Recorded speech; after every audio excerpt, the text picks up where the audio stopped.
اللهم بارك على محمد وعلى آل محمد كما باركت على إبراهيم وعلى آل إبراهيم إنك حميد مجيد.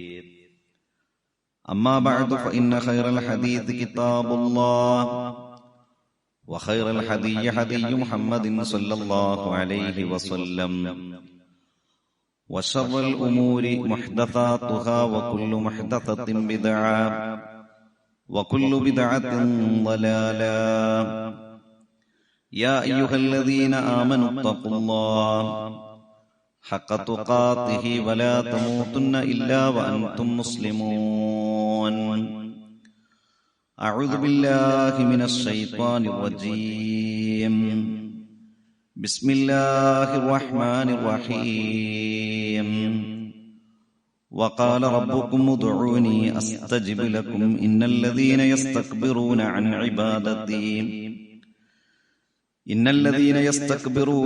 عبادتي سيدخلون جهنم داخرين. ബഹുമാന്യരായ സഹോദരന്മാരെ, സഹോദരികളെ, അള്ളാഹുവിനെ സൂക്ഷിച്ചുകൊണ്ട് ജീവിക്കുകയും അള്ളാഹുവിന് ഇഷ്ടമുള്ള പ്രവർത്തനങ്ങൾ പരമാവധി ജീവിതത്തിന്റെ ഭാഗമാക്കി അള്ളാഹുവിന് ഇഷ്ടമില്ലാത്ത പ്രവർത്തനങ്ങളിൽ നിന്ന് പരമാവധി മാറി നിന്നുകൊണ്ട് നല്ല മനുഷ്യരായി ജീവിക്കാൻ പരിശ്രമിക്കണമെന്ന് എന്നോടും നിങ്ങളോടും നമ്മുടെ എല്ലാം പരലോക രക്ഷയ്ക്ക് വേണ്ടി ആമുഖമായി ഉണർത്തുകയാണ്, വസിയത്ത് ചെയ്യുകയാണ്. മരണപ്പെടുന്ന സമയത്ത് ലാ ഇലാഹ ഇല്ലല്ലാഹ് എന്ന കലിമത്തു തൗഹീദ് ഉച്ചരിച്ചുകൊണ്ട് മരിക്കാനുള്ള സൗഭാഗ്യം റഹ്മാനും റഹീമുമായ റബ്ബ് നമുക്കെല്ലാവർക്കും പ്രദാനം ചെയ്യുമാറാകട്ടെ. മനുഷ്യരെ ബാധിക്കുന്ന ദുസ്വഭാവങ്ങളെ കുറിച്ചാണ് കഴിഞ്ഞയാഴ്ച നാം സൂചിപ്പിച്ചത്. അതിൽ അസൂയ എന്ന ജീവിതത്തിൽ നിന്ന് നിർബന്ധമായും പരമാവധി ഒഴിവാക്കാൻ ശ്രമിക്കേണ്ട ഒരു ദുസ്വഭാവത്തെക്കുറിച്ച് നാം സൂചിപ്പിച്ചു. അസൂയ എന്നത് മറ്റുള്ളവരിൽ ഒരനുഗ്രഹം കാണുമ്പോൾ നമ്മുടെ മനസ്സിലേക്ക് അറിയാതെ കടന്നുവരുന്ന ഒരതൃപ്തിയും ഒരുതരം അനിഷ്ടവുമാണ്. അതുപോലെ തന്നെ ഒഴിവാക്കേണ്ട മറ്റൊരു ദുസ്വഭാവമാണ് അഹങ്കാരം എന്നത്. അതിന് കിബിർ എന്നാണ് അറബിയിൽ പറയുക. അഹങ്കാരം എന്നത് ഞാൻ സ്വയം മറ്റുള്ളവനേക്കാൾ വലുതാണ്, എന്റെ അഭിപ്രായങ്ങളും എന്റെ കാഴ്ചപ്പാടുകളും ഇതെല്ലാം മറ്റുള്ളവരെക്കാൾ ഉയർന്നു നിൽക്കുന്നതാണ് എന്ന് മറ്റുള്ളവർക്ക് തോന്നുന്നതല്ല, നമുക്ക് സ്വയം ഇങ്ങനെ തോന്നിക്കൊണ്ടേയിരിക്കുന്ന ഒരു പ്രകൃതവും സ്വഭാവവുമാണ് അഹങ്കാരം.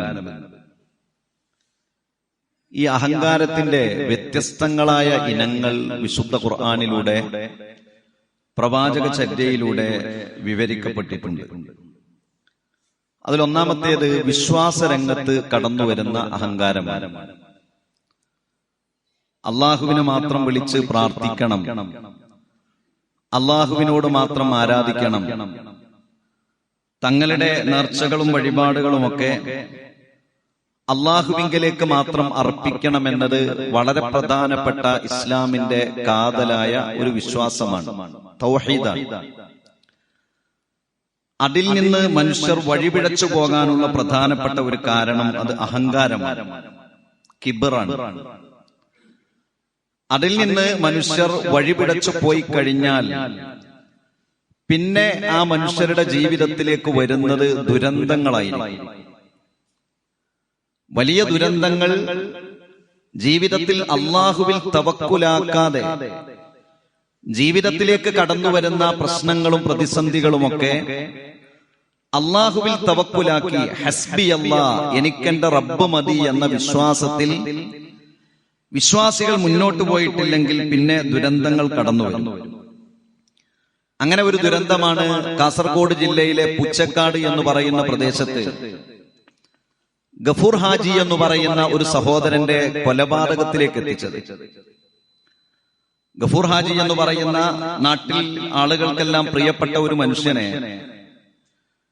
ആ നാട്ടിലുണ്ടായിരുന്ന ഒരു ജിന്നുമ്മ എന്ന് പറയുന്ന ഒരു സ്ത്രീ അദ്ദേഹത്തെ സമീപിക്കുകയും നിങ്ങൾ എനിക്ക് സ്വർണം നൽകിയാൽ ആ സ്വർണം ഞാൻ നിങ്ങൾക്ക് ഇരട്ടിപ്പിച്ചു തരാം എന്ന് അദ്ദേഹത്തോട് പറയുകയും ചെയ്തു. അങ്ങനെ അദ്ദേഹത്തിന്റെ കയ്യിലുള്ള സ്വർണം, കുടുംബത്തിന്റെ കയ്യിലുള്ള സ്വർണം, അയൽവാസികളുടെ കയ്യിലുള്ള സ്വർണം ഇതെല്ലാം സമാഹരിച്ച് 596 പവൻ സ്വർണം ഈ ജിന്നുമ്മ എന്ന് പറയുന്ന ഈ സ്ത്രീക്ക് നൽകി. ഏകദേശം 3.25 കോടിയോളം രൂപ വില വരുന്ന സ്വർണം നൽകുകയാണ്. ആ സ്വർണം അങ്ങനെ നൽകി എന്ന് മാത്രമല്ല, അത് ഇരട്ടിപ്പിക്കുവാനുള്ള മന്ത്രവാദ ചികിത്സക്ക് വേണ്ടിയുള്ള 60,000 രൂപയോളം വരുന്ന ഒരു സ്വർണ്ണ തകിട് വാങ്ങിക്കൊടുത്തു. അങ്ങനെ ഇദ്ദേഹം ഇടക്കിടക്ക് ഇവരോട് ചോദിക്കും, എന്താണ് സ്വർണം ഇരട്ടിപ്പിച്ച് തരാത്തത്? അപ്പൊ അവരിങ്ങനെ വെയിറ്റ് ചെയ്യാൻ പറയും, സ്വർണം ഇരട്ടിപ്പിച്ച് തരാം എന്ന് പറഞ്ഞു. അപ്പൊ വല്ലാതെ ശല്യപ്പെടുത്തിയപ്പോഴാണ് കഴിഞ്ഞ റമദാനിൽ ഈ ജിന്നുമ്മ എന്ന് പറയുന്ന ഈ സ്ത്രീ ഇവരോട് പറഞ്ഞു, ഒരു ചെറുപ്പക്കാരിയായ ചൂഷണത്തിനു വേണ്ടി ഇറങ്ങി പുറപ്പെട്ട ഈ സ്ത്രീ ഒരു ഡേറ്റ് പറഞ്ഞു. ആ ഡേറ്റിന് വീട്ടിലേക്ക് വരണം, അദ്ദേഹത്തിന്റെ വീട്ടിലേക്ക് ഞാൻ വരാം, നിങ്ങളുടെ വീട്ടിലേക്ക് ഞാൻ വരാം. ഞാൻ നിങ്ങളുടെ വീട്ടിലേക്ക് വരുമ്പോ വീട്ടിൽ ആരും ഉണ്ടാകാൻ പാടില്ല, എല്ലാവരെയും നിങ്ങൾ വീട്ടിൽ നിന്ന് ഒഴിപ്പിക്കണം, എല്ലാവരെയും ഓരോ സ്ഥലത്തേക്ക് നിങ്ങൾ പറഞ്ഞയക്കണമെന്ന് പറഞ്ഞു. അങ്ങനെ അവരും 2-3 ആളുകളും വന്ന് ഈ മനുഷ്യനെ ക്രൂരമായി അദ്ദേഹത്തിന്റെ വീട്ടിൽ വെച്ചുകൊണ്ട് കൊലപ്പെടുത്തുകയാണ്. അപ്പൊ നിങ്ങൾ ആലോചിച്ചു നോക്കൂ, ഈ കൊലപാതകത്തിന്റെ ഒരു അടിസ്ഥാനപരമായ കാരണം എന്താണ്? ജിന്നിനെയും പിശാചിനെയും ഒക്കെ പൂജിച്ചുകൊണ്ട് അവരെ ഏതൊക്കെയോ വ്യക്തികൾക്ക്, ഏതൊക്കെയോ പ്രത്യേകമായ ആളുകൾക്ക് ഈ ജിന്നിനെയും പിശാചിനെയും കീഴ്പ്പെടുത്താൻ സാധിക്കും, അവരോട് കണക്ഷൻ ഉണ്ടാക്കാൻ സാധിക്കും. അങ്ങനെയുള്ള കഴിവുകൾ ചില ആളുകൾക്കുണ്ട്. ഇങ്ങനെയുള്ള ഈ റാഖിമാരെ തെരഞ്ഞുകൊണ്ട് ഓരോ ആളുകളും പോയി കഴിയുമ്പോൾ സമൂഹത്തിൽ ഉണ്ടാകുന്നത് വലിയ അന്ധവിശ്വാസങ്ങളാണ്.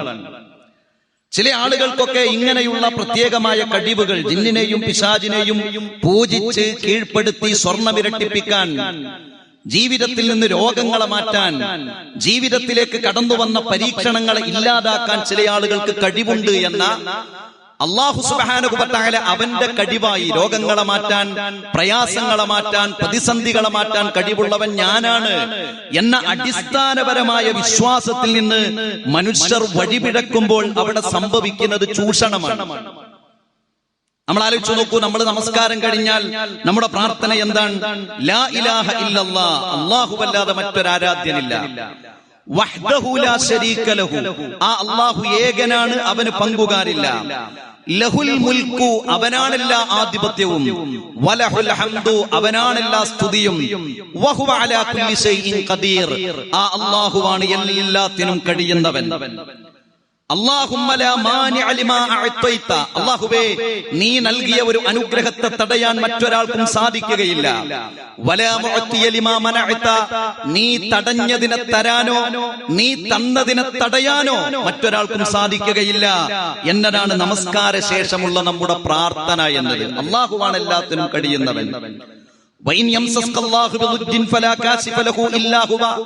അല്ലാഹു നിങ്ങളുടെ ജീവിതത്തിൽ ഒരു ദുരിതം ഉദ്ദേശിച്ചാൽ ആ ദുരിതത്തെ തട്ടിമാറ്റാൻ വേറെ ഒരാൾക്കും സാധിക്കുകയില്ല. ആ അല്ലാഹു നിങ്ങൾക്കൊരു നന്മ ഉദ്ദേശിച്ചാൽ ആ നന്മയെ തട്ടിമാറ്റാനും മറ്റൊരാൾക്കും സാധിക്കുകയില്ല എന്നതാണ് വിശുദ്ധ ഖുർആനിന്റെ പ്രഖ്യാപനം. ഇതിൽ നിന്ന് മനുഷ്യർ വഴിപിഴക്കുമ്പോൾ വിശുദ്ധ ഖുർആൻ പറയുന്നു, വഖാല റബ്ബുക്കും, നിങ്ങളുടെ റബ്ബ് പറയുന്നു, ഉദ്ഉനി, നിങ്ങൾ എന്നോടാണ് പ്രാർത്ഥിക്കേണ്ടത്, നിങ്ങൾ എന്നോടാണ് സഹായം തേടേണ്ടത്, നിങ്ങൾ എന്നിലാണ് തവക്കുലാക്കേണ്ടത്. ഉദ്ഉനി അസ്തജിബ് ലക്കും, അപ്പോൾ ഞാൻ നിങ്ങൾക്ക് ഉത്തരം നൽകും. ഇന്നല്ലദീന യസ്തക്ബിറൂന അൻ ഇബാദതി, എന്നോടുള്ള പ്രാർത്ഥനയിൽ, എന്നോടുള്ള സഹായതേട്ടത്തിൽ, എന്നോടുള്ള തവക്കുലിൽ നിങ്ങൾ എന്തെങ്കിലും അബദ്ധങ്ങൾ കാണിച്ചാൽ, അതിൽ നിങ്ങൾ അഹങ്കാരം കാണിച്ചാൽ, സയദ്ഖുലൂന ജഹന്നമ ദാഖിരീൻ, അവർ നരകത്തിൽ പ്രവേശിക്കുമെന്ന് ഖുർആൻ സൂചിപ്പിക്കുകയാണ്. അപ്പോൾ ഒന്നാമത്തേത് വിശ്വാസ രംഗത്ത് മനുഷ്യനിൽ വരുന്ന അബദ്ധങ്ങളാണ്, അഹങ്കാരമാണ്. അള്ളാഹുവിൽ തവക്കുലാക്കണം. എല്ലാ കഴിവും അള്ളാഹുവിനുള്ളതാണ്. ജീവിതത്തിൽ വരുന്ന രോഗങ്ങളാകട്ടെ, പരീക്ഷണങ്ങളാകട്ടെ, ഏതൊരു പ്രാരാബ്ദങ്ങളാകട്ടെ, ഇതെങ്ങനെ വന്നു എന്ന ചോദ്യത്തിന് ഒരൊറ്റ ഉത്തരമേയുള്ളൂ, അത് അള്ളാഹുവിൽ നിന്നുള്ള പരീക്ഷണമാണ് എന്ന ഉത്തരം പറയാൻ വിശ്വാസികൾക്ക് സാധിക്കണം. അതിൽ നിന്ന് മാറി നിൽക്കുന്ന സ്വഭാവത്തെ ഖുർആൻ സൂചിപ്പിക്കുന്നത് കിബ്ർ എന്നാണ്. എനിക്ക് വേണ്ടിയുള്ള ആരാധനയിൽ കിബർ കാണിക്കുന്നവർ, അതാണ് ഒന്നാമത്തെ കിബർ എന്നത്. വിശ്വാസ രംഗത്തേക്ക് കടന്നു വരുന്ന അഹങ്കാരം, അത് മനുഷ്യന് നഷ്ടങ്ങൾ ഉണ്ടാക്കും. നിങ്ങൾ ആലോചിച്ച് നോക്കൂ, ഈ 2024 ഡിസംബർ 4-നാണ് വയനാട് ജില്ലയിൽ നിന്ന് നമ്മളൊരു വാർത്ത കേട്ടു. അതെന്താണ് ആ വാർത്ത? ഒരു സഹോദരൻ മറ്റൊരു സഹോദരന്റെ മജ്ലിസ് എന്ന് പറയുന്ന ഹോട്ടലിന്റെ മുന്നിൽ ഒരു വാഴയുടെ ഇല, ഒരു കോഴിയുടെ മുട്ട, ഒരു മത്തിയുടെ തല, ഇതൊക്കെ കൊണ്ടുപോയി വെച്ചു. അപ്പൊ ഇവര് CCTV നോക്കി ആരത് ചെയ്തത്. ചെയ്ത ആളെ കണ്ടപ്പോ ഇവർക്ക് ഇവർക്ക് ബേജാറായപ്പോ എന്ത് ചെയ്തു എന്നറിയോ? ഇയാളാ വെച്ച ആളെ വാഹനമിടിച്ച് കൊലപ്പെടുത്തി. ഈ ഡിസംബർ 4-ന് പത്രത്തിൽ വന്ന വാർത്തയാണ്. ആലോചിച്ച് നോക്കുങ്ങള്, ഇതാണ് അബദ്ധമായ വിശ്വാസം. മനുഷ്യന്റെ ജീവിതത്തിലേക്ക് ഹൈറും ശർറും തരാൻ അള്ളാഹുവിനെ സാധിക്കുകയുള്ളൂ എന്ന അചഞ്ചലമായ വിശ്വാസത്തിൽ നിന്ന് മനുഷ്യൻ വഴിപിഴച്ചു പോയി കഴിയുന്നത് കിബറാണ്, അഹങ്കാരമാണ് എന്ന് ഖുർആൻ സൂചിപ്പിക്കുകയാണ്. രണ്ടാമത്തെ കിബർ കടന്നു വരുന്നത് അള്ളാഹുവിന്റെ നിർദ്ദേശങ്ങളെ അനുസരിക്കാതിരിക്കുക എന്നതാണ്. അതൊരു അഹങ്കാരമാണ്. മടി കാരണം, അലസത കാരണം അള്ളാഹുവിന്റെ നിർദ്ദേശങ്ങളെ ജീവിതത്തിലേക്ക് പുലർത്താത്ത ആളുകളുണ്ട്. അവർ പെട്ടെന്ന് ആ അലസത മാറ്റണം. 5 നേരത്തെ നമസ്കാരം നിർബന്ധമാണ്. നമസ്കാരത്തോട് പ്രത്യേകിച്ച് പ്രശ്നമൊന്നും അയാൾക്കില്ല, പക്ഷെ അയാൾ നിസ്കരിക്കൂല. അയാൾക്ക് കിബറൊന്നുമില്ല, പക്ഷെ അതൊരു ചെറിയ കിബറാണ്. എന്താ? പരലോകത്ത് വരുമ്പോൾ കാണാന്നുള്ളൊരു കിബറാണ്. റമളാൻ മാസത്തിൽ വധം അനുഷ്ഠിക്കണം, അയാൾ അനുഷ്ഠിക്കൂല. അനുഷ്ഠിക്കുന്നവരോട് അയാൾക്ക് പ്രശ്നമൊന്നുമില്ല, അതൊരു കിബറാണ്. അതിൽ ഏറ്റവും വലിയ കിബറിന്റെ അവസ്ഥ വരുന്നത് നമസ്കാരത്തെ കുറിച്ച് പറഞ്ഞാൽ, എന്തൊരു നിസ്കാരം, എന്താ നിസ്കരിക്കണോലേക്ക് അവസ്ഥ, എന്തൊരു നോമ്പ്, എന്താ നോമ്പ് നോൽക്കുന്നോലേക്ക് അവസ്ഥ, എന്തൊരു ഹജ്ജ്, അയാളും ഹജ്ജ് ചെയ്തതല്ലേ, എന്താ അയാളുടെ അവസ്ഥ. ഇതൊരു കിബറിന്റെ സംസാരമാണ്. കാരണം എന്താ? അല്ലാഹു സുബ്ഹാനഹു വ തആല നിർദ്ദേശിച്ച കാര്യങ്ങളെ പരിഹാസത്തോടുകൂടി പുച്ഛിക്കുക എന്നത് കിബറായി കൊണ്ടാണ് ഖുർആൻ പറയുന്നത്. അതൊരു അഹങ്കാരമാണ്. ഖുർആൻ സൂചിപ്പിക്കുന്നത് ഇന്നല്ലദീന കദ്ദബൂ ബിആയാതിനാ, നമ്മുടെ ദൃഷ്ടാന്തങ്ങളെ, നമ്മുടെ നിർദ്ദേശങ്ങളെ കളവാക്കുന്ന ആളുകൾ, വസ്തക്ബറു അൻഹാ, അങ്ങനെ കിബ്ർ കാണിക്കുന്ന ആളുകൾ, ലാ തുഫത്തഹു ലഹും അബ്വാബുസ് സമാ, ആകാശ കവാടങ്ങൾ അയാൾക്ക് വേണ്ടി അല്ലാഹു തുറന്നു കൊടുക്കുകയില്ല. അങ്ങനെ പറഞ്ഞാൽ ലാ തുഫത്തഹു ലിഅഅമാലിഹിം വലാ ദുആഇഹിം, അയാളുടെ പ്രവർത്തനങ്ങളും പ്രാർത്ഥനകളും അല്ലാഹു സ്വീകരിക്കില്ല എന്നാണ്. എന്നിട്ട് ഖുർആനിന്റെ പ്രയോഗം എന്താണെന്നറിയോ? വലാ യദ്ഖുലൂനൽ ജന്നത ഹത്താ യലിജൽ ജമലു ഫീ സമ്മിൽ ഖിയാത്ത്, അങ്ങനെ ഖുർആൻ പറഞ്ഞത്. വലാ യദ്ഖുലൂനൽ ജന്നത, അങ്ങനെ പരിഹസിക്കുന്നവർ, പുച്ഛിക്കുന്നവർ, കളിയാക്കുന്നവർ, ഇസ്ലാമിക നിർദ്ദേശങ്ങൾ ചെയ്യുന്നവരെ പോലും പരിഹാസ കഥാപാത്രങ്ങളാക്കുന്നവർ, വലാ യദ്ഖുലൂനൽ ജന്ന, അവർ സ്വർഗ്ഗത്തിൽ പ്രവേശിക്കുകയില്ല. ഖുർആൻ എന്നിട്ട് അത് വിശദീകരിക്കുകയാണ്. ഹത്താ യലിജൽ ജമലു ഫീ സമ്മിൽ ഖിയാത്ത്, ഒരൊട്ടകം ഒരു സൂചിയുടെ ദ്വാരത്തിലൂടെ കടന്നു പോകുമോ? ഇല്ല. അത് കടന്നു പോകുന്നത് വരെ അവർ സ്വർഗത്തിൽ പോകുകയില്ല. ഒരൊട്ടകം ഒരിക്കലും ഒരു സൂചിയുടെ ദ്വാരത്തിലൂടെ കടന്നു പോകൂലല്ലോ, ഇല്ല. അത്രത്തോളം ഉറപ്പാണ്. ഈ പരിഹാസത്തോടുകൂടി കഴിയുന്നവർ, നിഷേധിക്കുന്നവർ സ്വർഗത്തിലേക്ക് പോകുകയില്ല. വകദാലിക നജ്സിൽ മുജ്രിമീൻ, അപ്രകാരമാണ് അക്രമികൾക്ക് നാം ശിക്ഷ നൽകുന്നത്. അപ്പോൾ രണ്ടാമത്തേത് അള്ളാഹുവിന്റെ നിർദ്ദേശങ്ങളെ പരിഹസിക്കുക എന്നതാണ്. അള്ളാഹുവിന്റെ നിർദ്ദേശങ്ങൾ അനുസരിക്കാതിരിക്കുക എന്നതാണ് രണ്ടാമത്തേത്. മൂന്നാമത്തേത് മനുഷ്യർ തമ്മിലുള്ള അഹങ്കാരമാണ്. മനുഷ്യർ തമ്മിലുള്ള അഹങ്കാരം. ആ അഹങ്കാരം സ്വാഭാവികമായി മനുഷ്യരിലേക്ക് മനുഷ്യരുടെ സമ്പത്തിന്റെയും അധികാരത്തിന്റെയും സ്വാധീനത്തിന്റെയും ഒക്കെ ഫലമായി കടന്നു വരും. അങ്ങനെയാണ് നമ്മൾ ആദ്യം അതിനെ മനസ്സിലാക്കേണ്ടത്. നമ്മളത് ഒരിക്കലും നമുക്ക് വരൂല എന്നല്ല മനസ്സിലാക്കേണ്ടത്. നമ്മുടെ സമ്പത്തിനനുസരിച്ച്, അധികാരത്തിനനുസരിച്ച്, സ്വാധീനത്തിനനുസരിച്ച് അത് കടന്നു വരും. അത് കടന്നു വരുന്നത് കുടുംബത്തിൽ തന്നെ കടന്നു വരും. ഭർത്താവിന് അഹങ്കാരം കടന്നു വരും, കുടുംബത്തിൽ പ്രശ്നമുണ്ടാകും. അതിന് കുറെ ഉദാഹരണങ്ങൾ, അതിന്റെ ചില സ്വഭാവങ്ങൾ പണ്ഡിതന്മാർ ഇങ്ങനെ വിശദീകരിച്ചിട്ടുണ്ട്. അഹങ്കാരത്തിന്റെ ചില സ്വഭാവങ്ങൾ നമ്മളിലൊക്കെ അറിയാതെ വരുന്ന ചില കാര്യങ്ങൾ. ഒന്നാമത്തേത് തജന്നബു ഇത്തിസാലുൽ ഉയൂൻ എന്നാണ്. നമ്മളോട് ഒരാളോട് സംസാരിക്കുമ്പോൾ പോലും, ഇപ്പൊ നമ്മൾ കാര്യപ്പെട്ട ഒരാളെ കാണാൻ വേണ്ടി പോയി, അയാൾ നമ്മളോട് സംസാരിക്കാൻ, നമ്മൾ എങ്ങനെയാ സംസാരം കേൾക്കുക?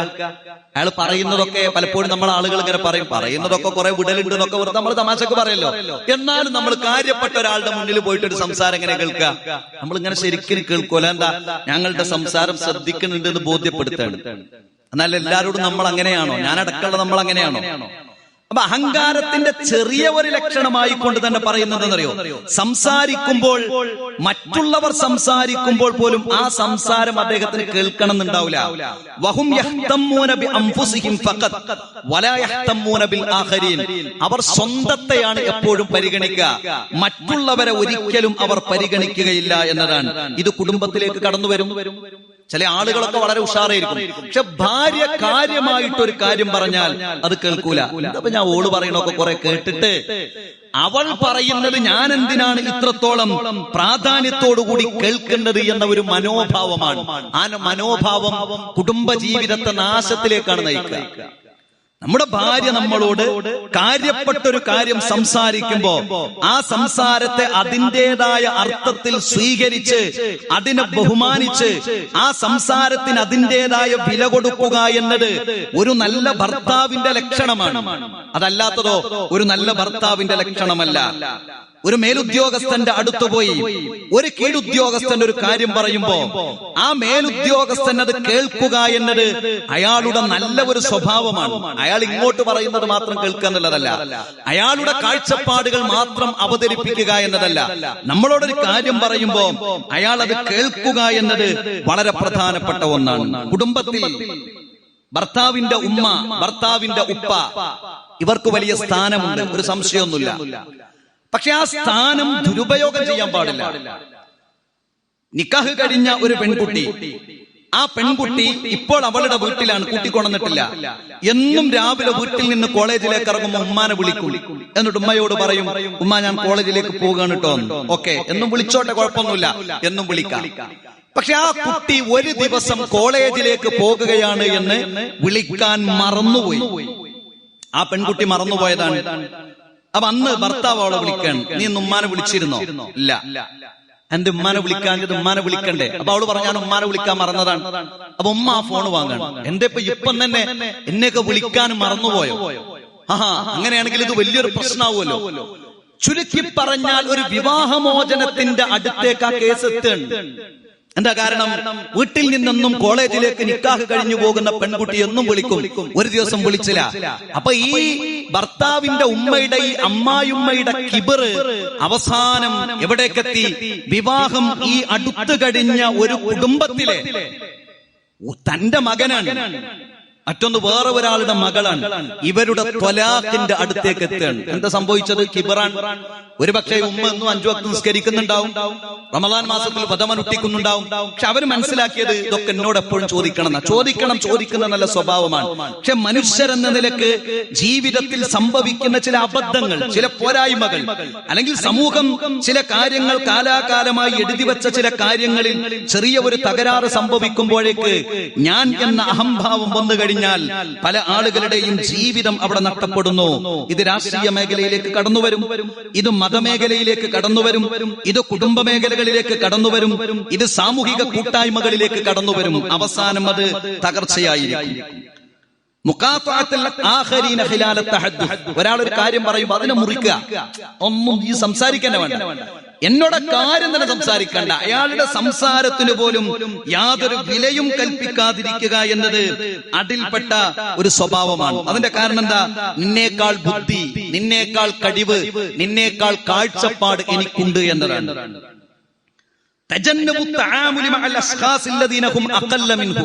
തന്റെ അതേ നിലവാരത്തിലുള്ളവരോട് മാത്രം സംസാരിക്കുക. അല്ലാത്ത ആളുകളോടൊക്കെ ഞാൻ സംസാരിച്ചു കഴിഞ്ഞാൽ അതെനിക്കൊരു കുറവാണെന്ന് വിചാരിക്കുക. ഇതൊക്കെ കിബറിന്റെ ലക്ഷണമാണ്. അതുകൊണ്ടാണ് അള്ളാഹുവിന്റെ പ്രവാചകൻ പറഞ്ഞത് അൽ കിബറു, അഹങ്കാരമെന്നാൽ ബത്വറുൽ ഹഖ്, സത്യത്തെ നിഷേധിക്കുകയാണ്. യാഥാർത്ഥ്യം എന്താണെന്നറിയാം, പക്ഷെ അത് അംഗീകരിക്കാൻ അഹങ്കാരം സമ്മതിക്കുന്നില്ല. വഗമത്തുന്നാസ്, ജനങ്ങളെ നിസ്സാരരായി കാണുക എന്നതാണ് അഹങ്കാരം എന്നത്. പ്രവാചകനോട് അള്ളാഹു പറഞ്ഞു. വഹയ്യ് ലഭിക്കുന്ന ഹബീബായ റസൂലുള്ളാഹി സ്വല്ലല്ലാഹു അലൈഹി വസല്ലമയോട് അള്ളാഹു പറഞ്ഞ ചില ഖുർആൻ വചനങ്ങളുടെ കഷ്ണങ്ങൾ ഇങ്ങനെയാണ്. വഹ്ഫദ് ജനാഹക ലിൽ മുഅ്മിനീൻ, വിശ്വാസികൾക്ക് നീ നിന്റെ കാരുണ്യത്തിന്റെ ചിറകുകൾ നീ താഴ്ത്തി കൊടുക്കുക. വഅംറുഹും ശൂറാ ബൈനഹും, മതപരമായ ഒരു കാര്യമാകട്ടെ സാമൂഹികമായ ഒരു കാര്യമാകട്ടെ അതിലെല്ലാം വഅംറുഹും, കാര്യങ്ങൾ ശൂറാ ബൈനഹും, അവർക്കിടയിൽ നീ കൂടിയാലോചിക്കണം. അല്ലാഹുവിന്റെ പ്രവാചകൻ വഹി ഇറങ്ങുന്ന പ്രവാചകനാണ്. എന്നാലും കാര്യങ്ങൾ നീ എന്തു വേണം, നിന്റെ കൂടെയുള്ളവരോട് നീ കൂടിയാലോചിക്കണം. ഇന്നല്ലാഹ ഔഹാ ഇലയ്യ, അല്ലാഹുവിന്റെ പ്രവാചകൻ പറയാ, എനിക്ക് അല്ലാഹു വഹി നൽകിയിട്ടുണ്ട്. അൻ തവാദഉ, വിനയം കാണിക്കാൻ. ഹത്താ ലാ യഫ്ഖുറു അഹദുൻ അലാ അഹദിൻ, കാരണം ഒരാളും മറ്റൊരാളുടെ മേൽ അഹങ്കാരം കാണിക്കേണ്ടതില്ല. വിശുദ്ധ ഖുർആനിലെ മറ്റൊരായത്ത്, വലാ തുസഖിർ ഖദ്ദക ലിന്നാസി, നിന്റെ കവിൾ നീ കോട്ടരുത്. സ്വഗീർ എന്ന് പറഞ്ഞ ചെറുതനാണ്. നിന്റെ കവിള് നീ ചെറുതാക്കരുത്. നമ്മളുടെ ചിലതൊക്കെ ഇങ്ങനെ ഒരു കാട്ടല് കവിള് കൊണ്ട്, അല്ലെങ്കിൽ വേറെ ഒരു ആകൃതി കവിള് കൊണ്ട് കാട്ടരുത്, അത് നീ കാട്ടരുത്.